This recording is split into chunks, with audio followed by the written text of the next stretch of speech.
In today's world, people feel lost in a sea of ideas. Which ones should we accept? Stay tuned because you're listening to Veracity Hill, striving for truth on faith, politics, and society. Here is your host, Kurt Jarris.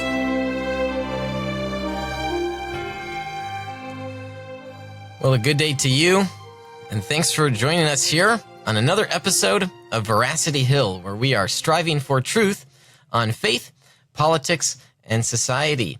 It's so great to be with you here today. We're going to be talking about the topic of Islam. And for those of you who haven't had the chance to listen to the Worldview series themed episodes, I want to encourage you to go back to, I forget the episode number that it was, but we did a Worldview series episode on Islam where we interviewed a Muslim and talked about the basic tenets of that worldview. And today we're going to be refreshing ourselves on what the basic tenets are, but we're also going to be exploring some difficulties that encounter the Islamic worldview, aka what are some of the objections or concerns that we might have toward it. And then also we'll be thinking about some strategies for how we can talk to our Muslim neighbor, because that's also an important feature in how we do Islamic apologetics and evangelism. And our guest today is very well versed in this topic. And let me say, but before we get to introducing him and getting into our conversation, let me say too, it was last week, I think shortly after the show, that I had received the news through social media, or confirmed the news, that Nabil Qureshi, who was a former Muslim and a Christian apologist, he had been working with Ravi Zacharias International Ministries, that he passed away after his losing his battle to stomach cancer. And so very, very sad what has happened. Dr. Ravi Zacharias gave a very moving message at Nabil's memorial service. I had the opportunity to meet Nabil a couple times over the past few years, though I know he might not have remembered me, given all the various people that he was seeing and meeting during his years of Christian ministry. Nevertheless, the apologetic field, kingdom workers, have lost a loved one, and he will surely be missed. And so we wanted to designate this episode to his memory and in his honor, to talk about that. And I know that reaching Muslims and sort of the third category we're talking about today, strategies for talking to our Muslim neighbor, that was definitely something that Nabil was passionate for, having himself come out of that worldview. All right, let me mention here a few updates for you. A couple things. One, Veracity Hill fundraiser. We've been talking about this now for a few weeks. We had to take a couple weeks off due to some other more pressing issues like Hurricane Harvey and whatnot. So let me give you a brief update. I've messaged a number of people. I intend to message more people. We are at 11%, 11.25% of the way there. We're trying to raise $800 per month in support for this show for a number of reasons. I won't take the time here to list those reasons again, but those reasons are available on the website. If you want to go to veracityhill.com/patron, you can learn more about the allocation of the funds for what we're doing here at the podcast. So there's that. Secondly, mark November 3rd and 4th off on your calendars, because the annual Defenders Media Conference is coming here again to the western suburbs of Chicago. We'll have more details for you forthcoming, but mark it off on your calendars. Thirdly, I did a text poll this week through Veracity Hill. It was the first time I did a text poll. I want to thank those that participated in the poll.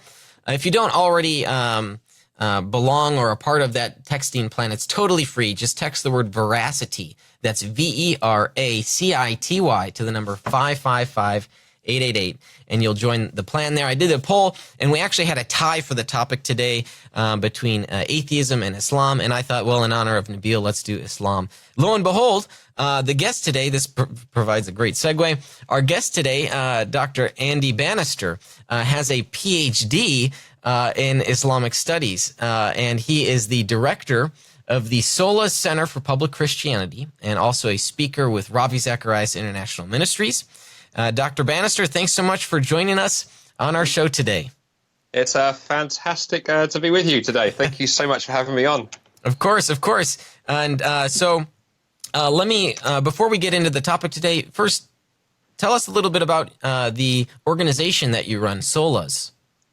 So I kind of wear two hats, Kurt. I mean, I am actually about a third of my time with RZIM. So, I'm very glad that you gave that sort of shout out to Nabil. I mean, not only have we lost an amazing apologist, also many of us who knew him well lost a great friend. I mean, he and I were in the ministry together, but I knew him before he joined up with Ravi, and just incredible, really. And I think the thing that struck me so much, I love that way you introduced the show, is Nabil just had this combination of this incredible intellect, but this huge passion for Muslims, partly because he had family members who were still Muslims, but also just because he just saw that need to reach out with compassion and grace, not just bang people around the head with arguments. So he'll be missed. He's a good friend.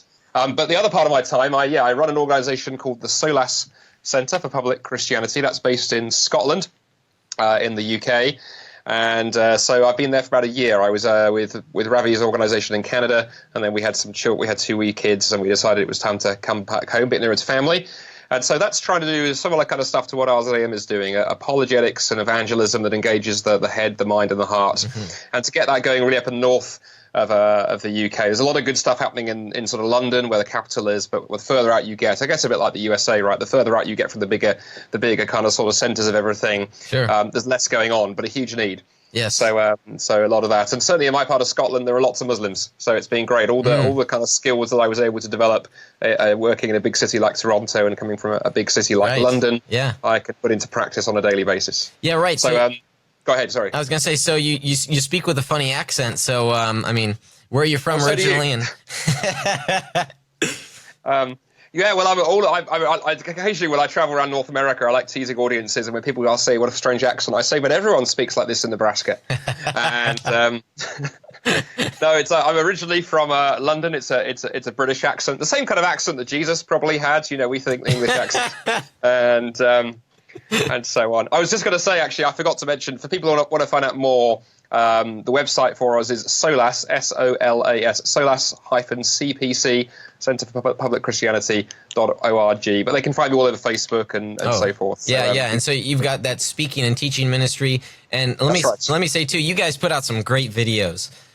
So, high quality, well done videos. I can appreciate that. So that's good. Although I have been told I have the perfect face for radio. So yes, don't we all?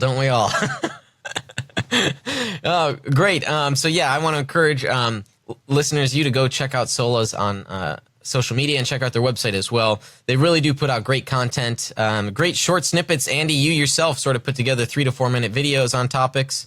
That's right. We took, if people come sort of visit our webpage or Facebook page, we started this. We've actually tried it out at RZAM, actually, was where we developed it. But then we're trying it now in the UK, where we do this video series called Short Answers, and we take a topic or a question, a challenge to the faith, and we try and give not just a 3 to 4 minute answer, because people have short attention spans. We also try and answer it in a way that engages where people are at, right? And those videos are designed to be the kind of thing you can share with friends, neighbours, colleagues. We know that we have lots of churches, lots of youth groups using them, even schools using them. So they're getting to all kinds of places. So thank you for the shout out. It'd be great for people to check that out. Yeah, great. And we'll provide some links as well on our website. That's very kind of you. Thank you. Yep. All right. So now let's move into the main thrust of the topic for today. We want to discuss the worldview, the religion of Islam. And Andy, give us maybe 5-minute refresher here on some of the basic tenets of Islam. Well, one of the interesting things, Kurt, that I've always found fascinating in the 20 years or so I've been studying Islam is there's obviously a fair amount in common for those who are listening to this who are Christians, but also there are some significant differences, and they often revolve around the same things. And one of the things we have to be very careful of as Christians is our Muslim friends use the same words as we do, but often mean quite different things by them. So in order to give a kind of whistle-stop introduction to what Muslims believe, the easiest way to do that is to look at the kind of classical creeds of Islam. And according to those, to be a Muslim, you have to believe in 5 things. You have to believe in God. You have to believe in angels, you have to believe in prophets, you have to believe in scripture, and you have to believe in the day of judgment. Now, of course, what's interesting, when you listen to that list as a Christian, you go, oh, wow, yeah, I kind of believe in those things. But when you push it a little bit further, you realize there are huge differences. So, for example, take the understanding of God in Islam. As you read the Quran and you look at the teaching of Muhammad, the founder of Islam, you see the God who's described there is, yes, he's one God and he's all-powerful and he's a God who's a creator, but he's also a God who is distant, he's a God who's remote, he's a God who is, to use the sort of a theological word, he's transcendent. He's not a God who is close and personal.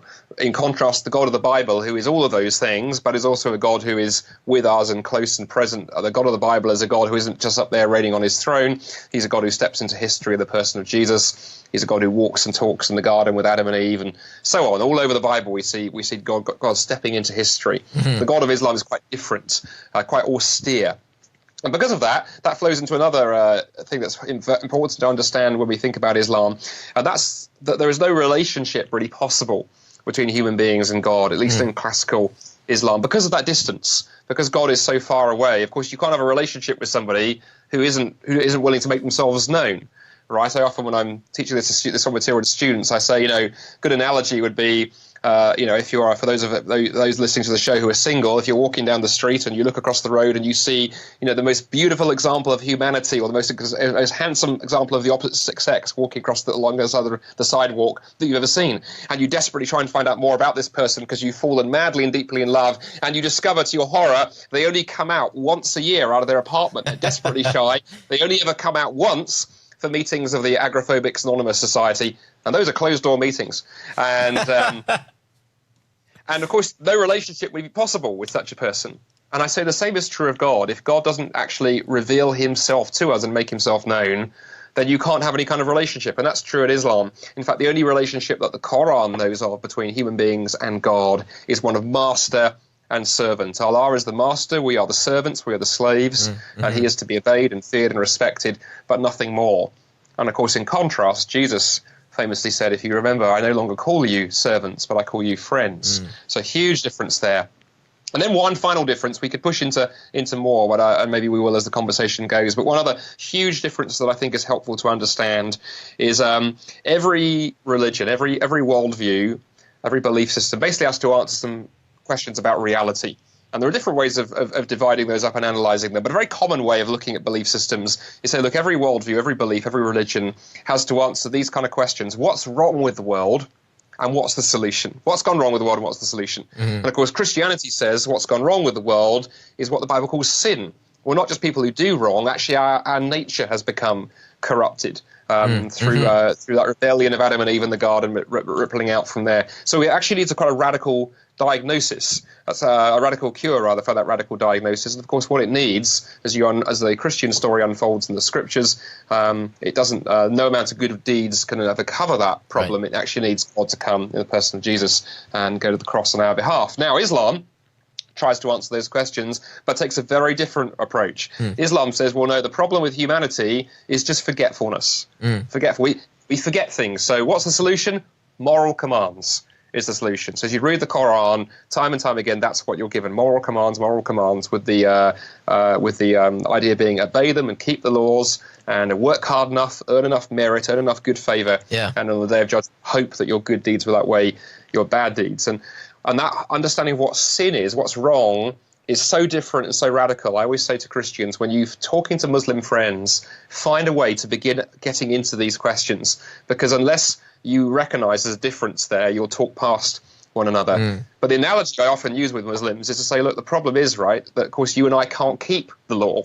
And if you want any doubt of that, I mean, I didn't have any doubt of that beforehand, but certainly since becoming a parent, I've seen this illustrated. I have a 2.5-year-old son, and he's not interested in touching the pan on the stove until you tell him stay away from the stove, and then he can't keep away from it. And I think that's just the standard human story. Actually, when there's a commandment, that's when we tend to the temptation is there. Temptation is there. And so I say on Islam, the problem is trying to solve the problem of human sinfulness with more moral commands is rather like seeing a person drowning in a swimming pool and saying, "Hang on, I'll get you a bucket of water," and then throwing some more in there. Our problem is not we don't have moral commands. The problem is we can't keep the ones that we have. That's right. And so the question then is, how do you deal with that human brokenness? And of course, that opens up the question of the cross. So for the Muslim, it's really humans are born on a clean slate, almost as if we're just like Adam and Eve. Is that right? Well, it's interesting you say that, actually, Kurt. Yes, on the one hand, the Quran is very clear about that. And in fact, most Muslims will tell you they don't believe in original sin. But a couple of interesting things flow from this. The Quran does say that no one can bear the sin of another. No sin bearer, rather, can bear the sin of another.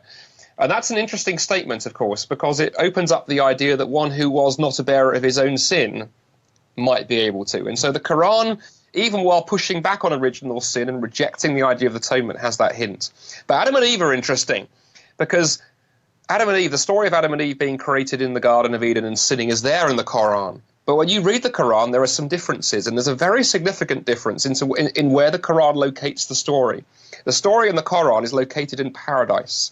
Adam and Eve in Surah 7 and other places where that story is told in the Quran are not cast out of the garden when they sin. They're cast down from the garden. In fact, Allah in one verse says to them, get down from here to the earth, which will be a place of trial and testing for you. And of course, that raises a huge problem for my Muslim friends. And I've had this conversation over the years with many Muslims. And of course, even if Islam were true, and you keep the commandments and you obey them and you get to the day of judgment and Allah smiles on you with favor and says, come in, well done, good and faithful servant. And there you are, you're in paradise, it's wonderful. There are the fruit trees and the rivers of wine and the virgins and all the things the Quran talks about. Can't forget those. On day 4, you do something stupid. I don't know, you get up in a bad mood and you swear or something. Yeah. And what's happened? Well, you've sinned in paradise. And of course, there can't be sin in paradise, so the result is you're going to be cast out. And whenever I say that to Muslims, I usually get the result, but you can't sin in paradise. I go, yes, you can. Because Adam and Eve sinned in paradise and were cast out. So even if you got to heaven, how could you be sure you'd stay there? And if the Muslim friend you're talking to is on the ball, they'll say, well, the same thing applies to you, right? I mean, you get there through this Jesus stuff, and then you sin in heaven. And that gives you the opportunity to say, well, there's another thing that's significantly different between Christianity and Islam. And that's what the Bible calls sanctification. And that's that when you become a Christian, as the Bible teaches time and time again, of course, God doesn't just forgive us and leave us as He is, as we are. He puts the Holy Spirit within us, that down payment, that deposit of what's to come, and begins that process of transforming me, transforming you into that image and likeness of Jesus. As Paul says in Philippians, he who began a good work will continue it to completion in the day of Christ Jesus. In other words, the Kurt, the Andy, who will walk and talk with Jesus on the new heavens and the new earth won't be Andy 1.0 or Kurt 1.0, 2.0. They will be in the upgrade. That's well, right. On Islam, there is only human being 1.0 with all of our foibles and mess ups and hang ups and brokenness. So there's no ultimate hope in Islam. So tell me, I know this is a concern that I often have for various worldviews and religions. What do you do with Jesus? What do Muslims believe? Or really, I should say more, what does Islam teach about who Jesus was? Well, the way you frame that question is helpful, Kurt, in terms of, I think, you're interested in what every worldview does. Because one of the things I've noticed over the years, and it sounds like you've made the same observation, right, that you really can't get around the kind of Jesus problem. And I like putting it that way, because here you've got this guy who most people respect. Most people are quite drawn to Jesus. Right. I think people who hate religion and will say all kinds of things about God will then say surprising things about Jesus, like the late Christopher Hitchens, said very positive things about Jesus. But then the problem comes, of course, Jesus makes these astonishing claims. He says things like, before Abraham was, I am. He claims to be able to forgive sins and do things that only God could do in Second Temple Judaism, and the list goes on and on and on. And he has this hugely inflated sense of his own identity, which leads you to some awkward conclusions, really. Either he was who you're saying who he was, or you've got to do something else with him. Sometimes our atheist friends, I think a few of the kind of certainly the wacky end of the spectrum will leap into things like Jesus mythicism, because that's a great way of dealing with him. He never existed. He just didn't exist, Oh, that's good. Just don't look at the historical evidence, because that's not where I'm going to go there. Well, Islam actually does something I think as bad, which is in the Quran what we see is an attempt to cut Jesus down to size. He's just another prophet. Not the Son of God, not the second person of the Trinity, not God incarnate. There's just another prophet in a line of prophets that stretches all the way from Adam right the way through history to Muhammad. And he fits into that line, and there's no difference between him and any of the others. The Quran stresses that time and time again. These are all the prophets. We make no distinction between them. Now, if that was all that it was, we go, okay, well, that's fairly easy. I see what the Quran's doing here. It's just trying to drag Jesus down and erase any distinctives so that, of course, that leaves room for Muhammad. But the Quran also makes some extremely lofty claims as well. It calls him the Messiah. That he bears the title of Messiah in the Quran, even though the Quran doesn't know what that word means. The Quran says that Jesus was a word from Allah, that he was a spirit from Allah. And so it goes on. And so there's this tension in the Quran. So I like to use that with Muslims to begin asking questions, really, and say, what was it about Jesus? I mean, he's unique, really, among the Quranic prophets. He's also mentioned many times. I mean, he's about 90 verses deal with him, whereas Muhammad's only mentioned by name about 4 times in the Quran. So what's going on there? And then the final problem for Muslims, I think, as well, is, of course, at the center of the Jesus story was the resurrection. And I find this interesting. You can even build this point if you're engaging with atheists. Were it not for the claim of the resurrection, Christianity would have died a death as another failed messianic cult, right? Mm-hmm. But his followers, shortly after his death, claimed that he was risen from the dead. Now, if you believe like you and I do, that's true, and I think there's great historical evidence for that, so be it. But even our atheist friends have to recognize the first Christians claimed this. I don't know any skeptic who doesn't think the first Christians actually believed that Jesus rose from the dead. Well, here's the Quran comes along, and in chapter 4, verse 157, denies that Jesus was crucified, but then there's a gaping silence about the resurrection. And you basically, as you read the Quran, you're forced to the conclusion whoever wrote this didn't actually know what the central claims of Christianity were. Now, if that's because it was the work of Muhammad, who was a 7th century Bedouin Arab who had very little contact with Christians, probably more with Jews, okay, we can explain that.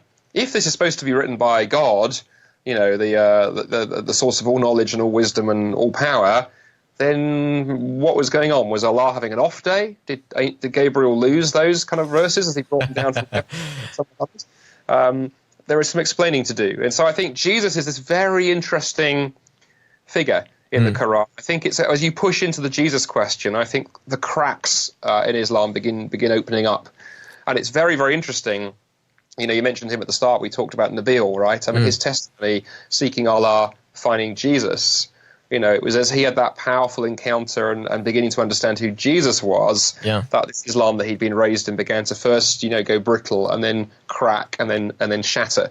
And it wasn't a sense of a new understanding of God so much as initially discovering who Jesus was, falling in love with who Jesus was, and that having his eyes opened. And so I think Jesus is the great differentiator. Great. Well, Andy, I know we're already starting to explore some of the cracks, if you will, of Islam, and I want to explore more, but we've got to take a short break here. So when we return, we'll talk about some of those cracks or difficulties with the Islamic worldview, and also what are some strategies for how we can talk to our Muslim neighbors. So stick with us through this short break from our sponsors.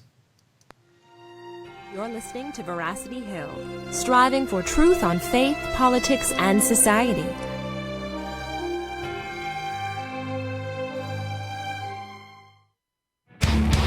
Evangelical Christians are talking about hell. What if we believe what we believe because we've always believed it? What if the gospel is really a matter of life and death?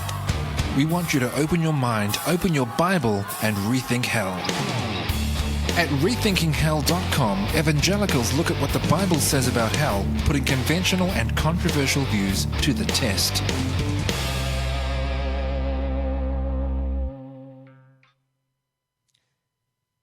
Have you heard of the Google Ad Grant for nonprofits? 501c3 nonprofit organizations can receive $10,000 per month in online advertising credit from Google, empowering you to share your message with the world.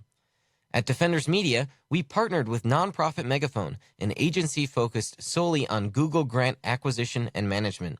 They got us approved for the grant and now manage ad campaigns, bringing hundreds of new people to our websites each month.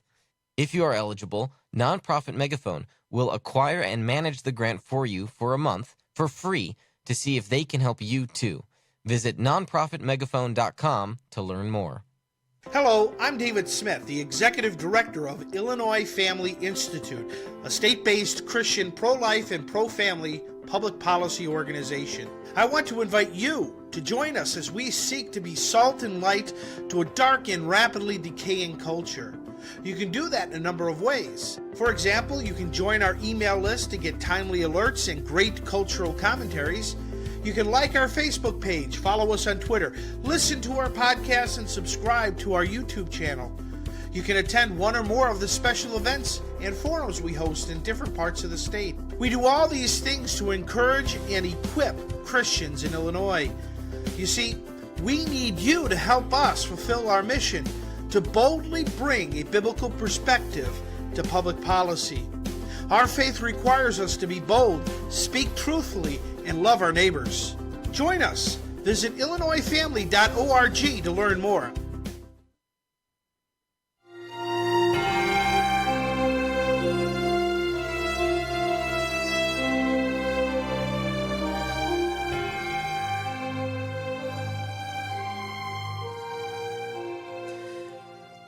All right, thanks for sticking with us through that short break from our sponsors. I am here talking about the religion of Islam with Dr. Andy Bannister. He has his PhD in Islamic Studies. He is the director of Solas Center for Public Christianity and a speaker with Ravi Zacharias International Ministries. Now, Andy, I know we didn't clue you in about one of the segments of our show, and I think that's because we think you would just excel at this, and this is this is for first-time guests. We do a round of what are called rapid questions, where you've got 1 minute to answer as many questions as you can. Terrible, because at RTIM we are known for not doing short answers, but I do a video series called Short Answers. Yes, so we'll give it a go. Okay, so yes, they are totally random sorts of questions. Of course, listeners of the show know typically what sort of questions I ask here. I do have this. I'm British, Kurt, so we might just go for surreal to get through them. So, well, I'll tell you what. Before we start the countdown clock here, let me tell you this. It's funny you mentioned you're British. One of the questions here is, if you were a baseball pitch, which one would you be? Now, when we had Oz Guinness on, I asked him, if you were a cricket pitch, which one would you be? And talk about a cultural barrier. When he gave the answer, I was like, what is that? He referred to a stadium. So apparently a cricket pitch is a stadium, whereas a baseball pitch is the type of ball, if it's a curveball, fastball, being thrown in baseball. So... yeah, that was your. Well, that's right. I was going to say I was getting lost with where you were going there, and went, no, you're absolutely right. Of course, a pitch is throwing it, but then let's bear in mind. I always like to say that cricket is like baseball, but with history and culture. Ouch! Well, at least phone lines are melting. At least here in Chicago, we do have a history of success here now. The Chicago Cubs winning the World Series, of course. I wouldn't dream of saying a word, not a word. And to the dismay of many people, I still believe that baseball is America's national pastime. A classic game, a classic sport. At any rate, I'm not going to say a word. Okay, well, let me get the countdown clock going here, and we'll roll into rapid questions. Andy, are you ready? I am. Bring it on. All right, here we go. What is your clothing store of choice? Clothing store of choice, River Island. Taco Bell or KFC? KFC. What school did you go to? London School of Theology. What song is playing on your radio these days? Something by U2, I forget what. Where would you like to live? The Lake District in England. What is your spouse's favorite holiday? Favorite holiday, somewhere warm. What's your most hated sports franchise? Anything involving soccer. I'm not a soccer fan, so Manchester United maybe. Favorite movie? Favorite movie, Star Wars Episode 4, the first of the original ones. Have you ever planked? Have I ever what? Planked. Planking. I have no idea what that is. That's a cultural thing. Do you drink Dr. Pepper? Yes. What's the one thing you'd be sure to keep with you if you're stranded on an island? A satellite radio. Hokey Pokey, Electric Slide, or the Macarena? Again, no idea. Pass. No idea.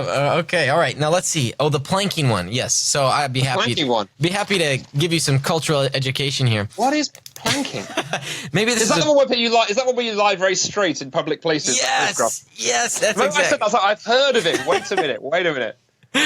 I guess it's becoming outdated now. I guess we should ask people some other social trend. I don't even know what the trend is these days anymore. I remember a few years ago it was extreme ironing. I think that was more that, which was people taking ironing boards to very strange places. Well, then there was the mannequin challenge. You remember the mannequin challenge?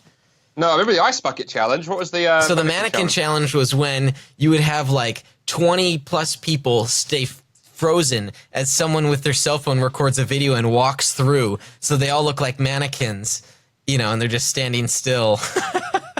It's great to see what passes for entertainment in your part of the world. Surely you must have social creations that seemingly come out of nowhere. Yes. You're like, right. Yeah, okay, yes. This is why the internet was invented. What did we do before cell phones? But there we are. That's right. Okay, well, Andy, thanks for playing that round of rapid questions. Oh, that was great fun. Enjoyed that. Good. My life is now complete. All right, so we've got a couple comments here on the live stream. Let me just read these before we get back to our discussion. Phil says, listening to the velvety voice of Mr. Jiris in La Mirada, California. Phil, thank you for tuning in. We have William here, who's watching from the Philippines. I'm glad that you could join us. Hello, William. Today, and my wife has also tuned in. She says the thing now is something about the ground being lava. Oh, so you're right. So apparently this was like a childhood game, though. Like the floor's made of lava, and you've got to quickly hop on a couch or something like that. Oh, right. Okay, yeah. So maybe that one's coming back. Marlon here is watching. He confirms this. The ground is lava in weird places. So maybe like a shop or something like that. Just sort of sporadic. Like, maybe at church. Maybe that's what I'll do on Sunday. Okay. So here we are. We've had loads of fun. Let's get back to not having fun. I'm just kidding. That's the serious stuff, yeah. So we're talking about Islam. And during the first half of the show, we sort of reviewed some of the basic tenets to what Islam teaches. And then now we began to look at the cracks of that worldview, specifically by looking at the person of Jesus and who he was, the Jesus question. Though I have a number of other questions, but before I get into those specific questions, let me first float you a more softball or broad question. Andy, what do you see are some of the biggest challenges to the Islamic worldview? Well, that's a great question. I think largely two areas, Kurt. I mean, really, Islam stands, at least Orthodox Islam stands on two pillars, right? It stands on Muhammad, and it stands on the Quran. If Muslims can't trust the Quran, there's a problem. And of course, if there's some questions about Muhammad, there's a problem. Now, those two things are bound up with each other, actually, because ultimately, the only reason we know what we know, or Muslims believe they know what they believe they know about the Quran, is because of the testimony of Muhammad, right? It's not like, say, the Gospels, where we have multiple evidence and witnesses for the life of Jesus. Here's Muhammad. He claims to witness this angelic encounter with Gabriel, but it's only his word, a bit like Joseph Smith, out there in the woods. Yeah, and so I'd say both of those things. And what's happening now, increasingly in the last few years, actually, but there's stuff been going on for a while. I think there's a lot of new historical critical work that's been done on Muhammad and the origins of Islam, and some huge questions. There's a lot of new work being done, for example, that's beginning to show that the traditional story about Muhammad, founding Islam in Mecca, which everyone's taken for granted, is actually wrong. It looks like it may be the case that Islam actually began somewhere else, and so that's causing all kinds of repercussions. And then on the Quran, a lot of work being done, particularly in textual criticism. Yeah, especially the oral formulaic study of the Quran, right? Oh, yeah, so the guy who wrote that book, I think he had a few things worth saying.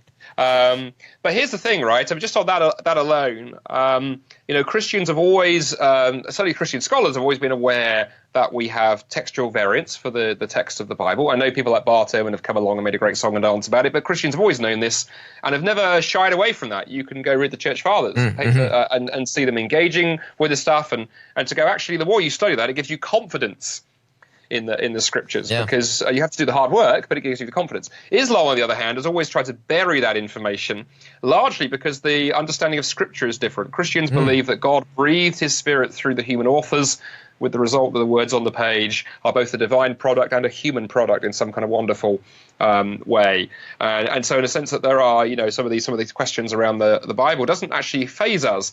Islam, on the other hand, has always taught that the Quran is, written by God himself with no human involvement. Every letter, dot for dot, letter for letter, exactly the same as the original, preserved on tablets of stone eternally there in heaven next to Allah.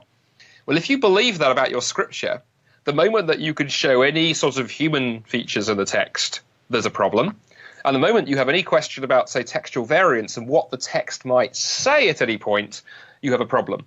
And in the last few years, there's been some spectacularly good work done on textual criticism by a number of scholars around the world. And I think it's becoming more and more apparent just how much interference there was in the text of the Quran early on.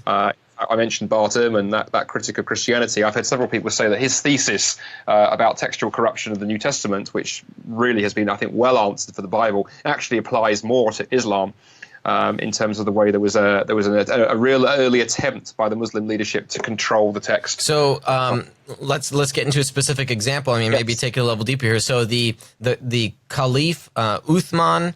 Right. That's right. He there was a book burning of sorts. Right. Tell me about that.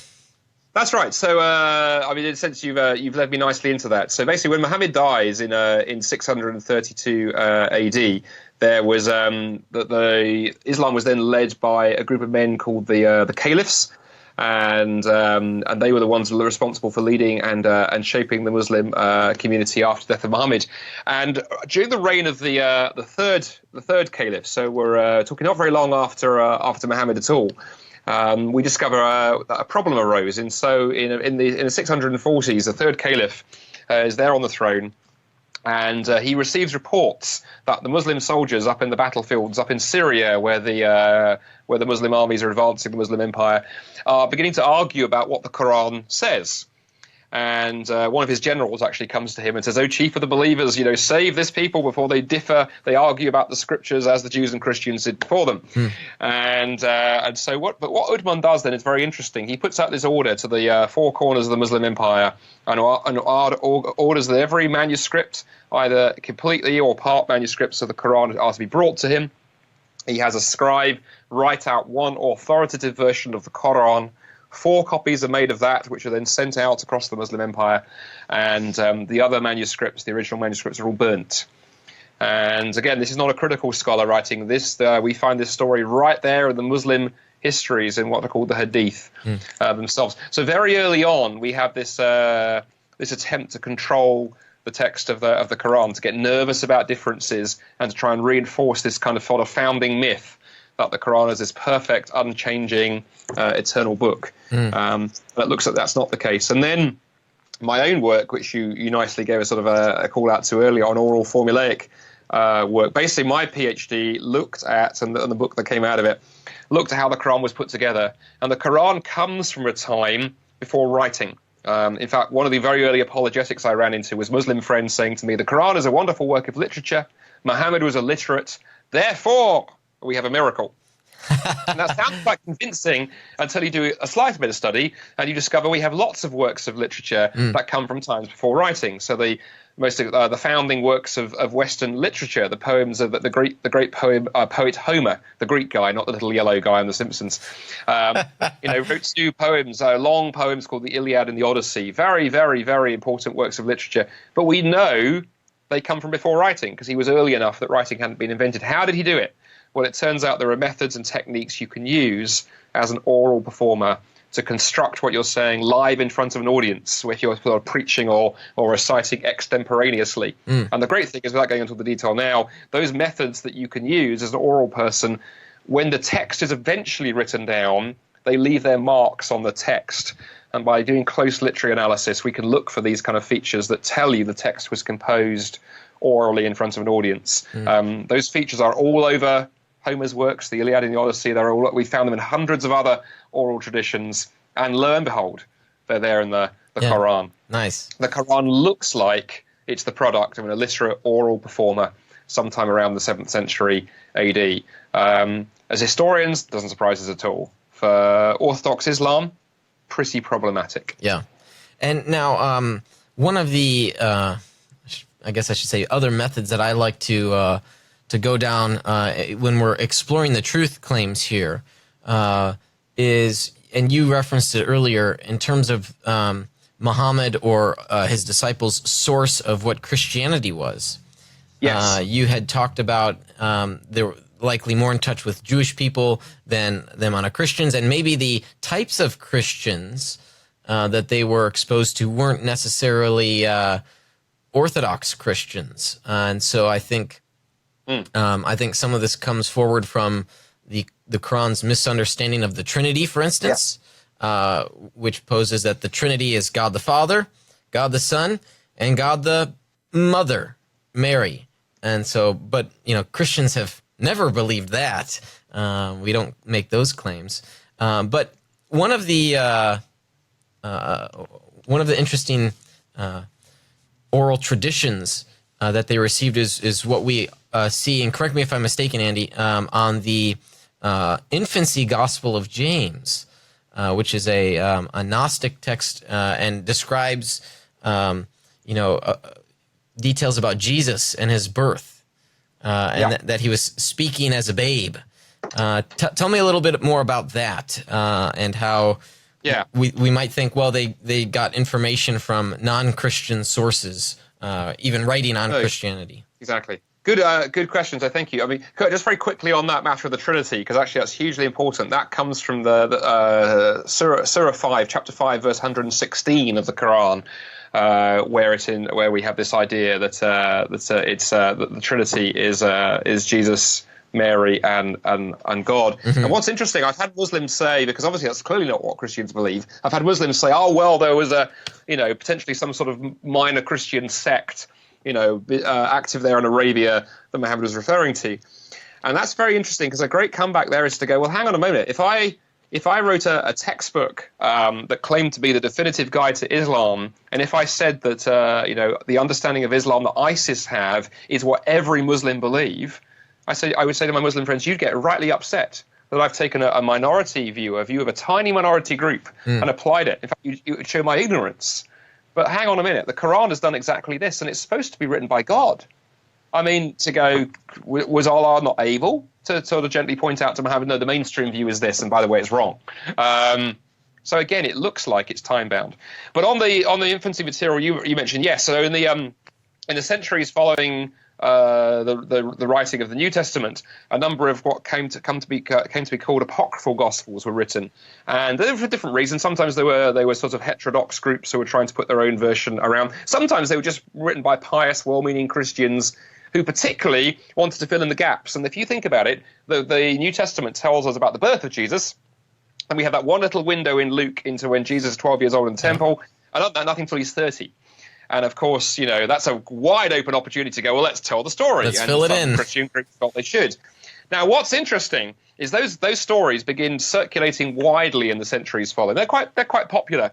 And then sometime around about the 5th century AD, a document that has come to be termed the Arabic Gospel of the Infancy put a lot of these stories together in the kind of cultural milieu around where Muhammad would have been. It would have been, copies have turned up.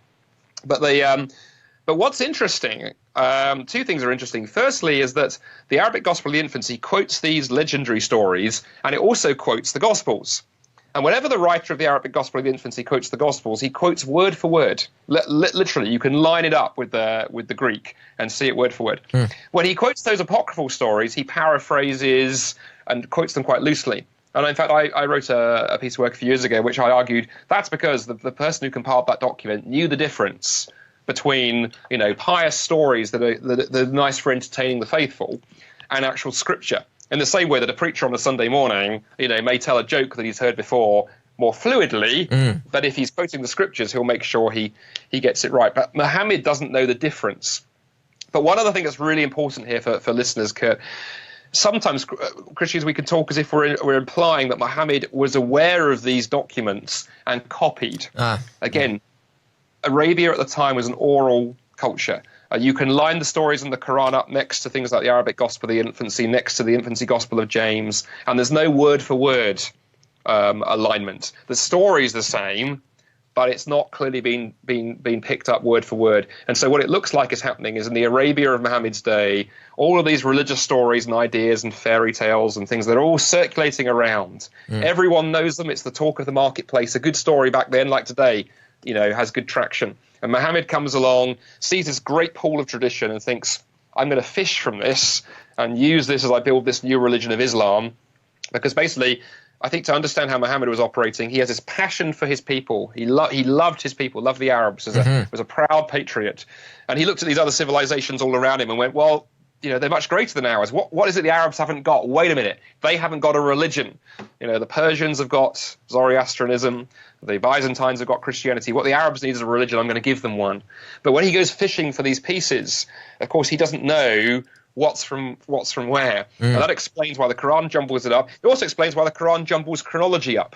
You could read the Quran and you'd have no idea that there's 1,500 years between Moses and Jesus. The Quran jams them all in together because Muhammad doesn't have that framework. It explains why the Quran does things like call Jesus the Messiah.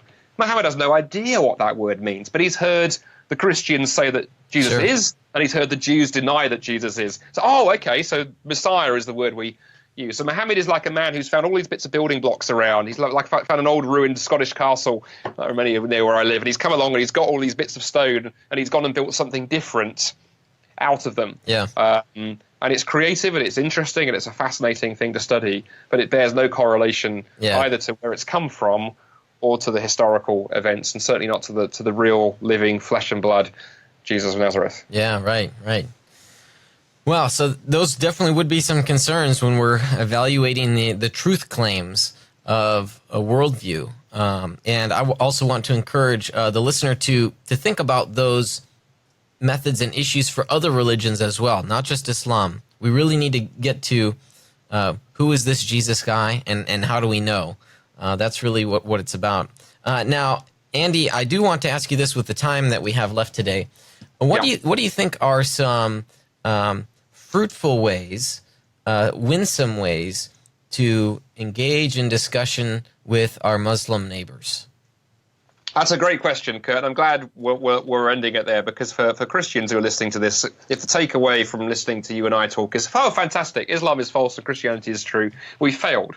Because at the end of the day, it's not about proving them wrong and us right. It's about introducing people to Jesus, right, and a life-transforming encounter there. So I'd say in terms of Muslims, I think the first thing for Christians listening to this is prayerfully ask yourself the question, where are the Muslims that you could get to know? Okay, maybe there aren't Muslims nearby, but I suspect for a lot of people listening who are in a medium-sized town or city in much of North America now, it's like Europe. There are Muslims around. If there are Muslims at your workplace, in your neighborhoods, in your schools, at the school gate, at the convenience store, take the opportunity to build friendships, because it begins with friendships. Really walking up and go, you're a Muslim, you're wrong. It's going to get you precisely nowhere. But what about saying, hey, are you Muslim by any chance? And if they say they are, to say, oh, that's really interesting. Tell me, I haven't really talked to a Muslim before. What do you believe? Start by asking them about their faith, because the more you do that, the more willing they'll be to ask questions about yours. So start by listening, start by building friendships, and then in all that you do, try and find ways to bring it back to Jesus. Given the world that we live in with so many of the political issues going on, it's so easy to get sucked into politics, particularly around what's happening in the Middle East, or perhaps we're nervous about domestic terrorism, whatever it is. Push those things aside and constantly reminding yourself, my job is to be winsome. And as 1 Peter 3 verse 15 says, to show the reason for the hope that I have, but with gentleness and respect. Build friendship, lead people to Jesus. And because ultimately, in terms of those bigger issues, the only solution to the problem of radical Islam is radical Christianity. Politics is certainly not the solution.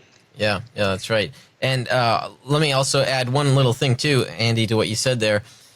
Don't be afraid to talk to Muslims about religion. They like to talk about it. It's something that they appreciate, and I think they would have a higher respect for you if you were to talk about religion with them, and of course engage with them in polite conversation to learn about their beliefs. But then when you have the opportunity to share what you believe, I think they're going to respect you for who you are and what you believe, instead of someone who is, say, a nominal Christian and doesn't really act like it. So I have found, at least in my experience, that Muslims, they have that appreciation for people that are religious, generally speaking, and so that's a point of common ground between you, and it's a good opportunity to approach someone and to have that conversation. So good. Well, Andy, thank you so much for coming on the show today, for again reminding us here about these the basic tenets of Islam, but also exploring some of the difficulties, the cracks, as you said, in the worldview, and concerns that we should have in assessing these truth claims. And so thanks so much for coming on the show, Dr. Andy Bannister. And we will be sure to put some of those links out to Solas and RZIM and your social media stuff as well. Again, you've got some great videos. Thanks for your work. Fantastic. Well, Kurt, it's been fantastic talking to you. Great to be on the show. And yeah, thanks once again for having me. Great. And his latest book, for those that are interested, is on atheism. It's The Atheist Who Didn't Exist. It's a very humorous engagement at looking at the truth claims or the philosophical claims that atheism poses. I read it cover to cover, and I would highly recommend it. It's a very easy read. You feel like you're having a conversation with Andy, so it's a great work. That's very kind of you. They are the checks in the mail. You're a funny man. And of course, the wit is there in the book as well. So thanks, Andy. Wonderful. Take care. God bless you. Bye now. Bye. All right. Now, it is with great pleasure that I click this button.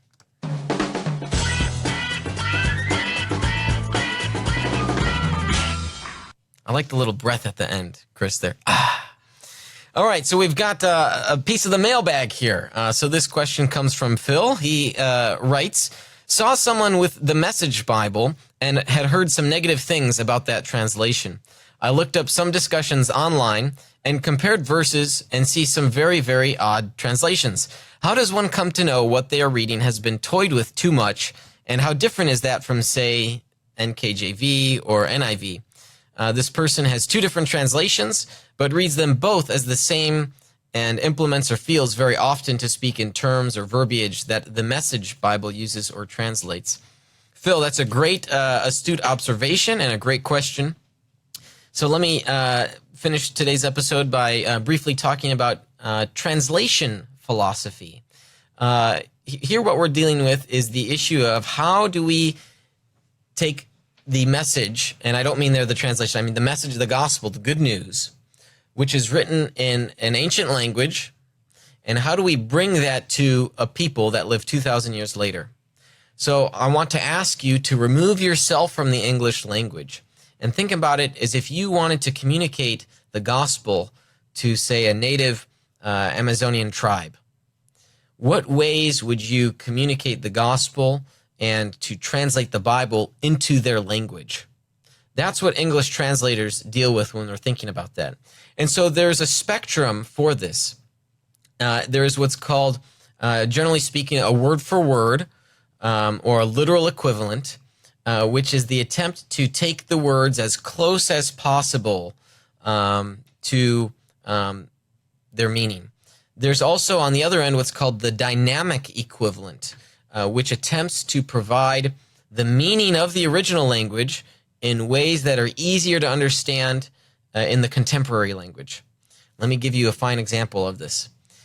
In the English language, the seat or the place of our emotions is not the brain, despite the chemical reactions that occur when we perceive certain events, and then we have a reaction to that. The seat of the emotions in the English language is the heart. But in some cultures, the seat of the emotion is not the heart. It's the stomach. So if you were to translate the word heart in Greek, cardia, and you were to take that into another language, you wouldn't want to use in the English heart, right? Or the equivalent of a heart in another language. You would want to discover what they understand is the seat of the emotions and use that word. So that would be a dynamic equivalent. Now, there can be issues here when you get too much on the dynamic side, you begin to worry about interpretation, because the meaning of the original text, if you're trying to get the meaning of the original text and interpreters are trying to draw that out, they're giving their interpretation of the meaning. And so even on the literal side, you have a little bit of that, but you don't have as much to worry about. You still have to explore the question, what is the meaning? But you don't have that worry as much as you do with dynamic equivalent translations. Now, let me say this. Dynamic equivalent translations can sometimes be very beneficial for, say, a new Christian who hasn't learned Christianese or Christian verbiage. I would highly recommend either the NLT, the New Living Translation, for a baby Christian, someone who was never raised in the church, or maybe someone who was raised in the church but has come back to the faith. I would recommend the NIV, because some of that language will still be there. For those of us that have studied the text a bit, we tend to prefer the more literal word for word. That would be an ESV or an RSV, NASB, those sorts of translations. Now, the Message isn't so much a translation in as much as it's almost a paraphrase, because Eugene Peterson has taken upon himself to give his interpretation into common parlance. And I think maybe you're right to point out we should have concerns here. And some of it might depend upon what your intention with the text is. Is your intention with the text to explore the historical criticism behind the ancient language? If that's your concern, do not read the Message. If you're looking for work that can almost serve as a devotional of sorts, yeah, perhaps the Message would work for that. But keep in mind that it is a paraphrasing, a free translation of the original text. So I hope that answers your question there regarding the translation issues. If not, please do feel free to follow up, and I'd be happy to explore that issue further. All right. Well, that does it for the show today. I'm grateful for the continued support of our patrons. We're looking for your support as well. If you're not yet a patron, that's someone who just donates a few bucks a month to our cause, $5 a month, $10 or $20 a month. If you want to learn how you can become a patron, head on over to our website, veracityhill.com/patron, where you can learn more about that.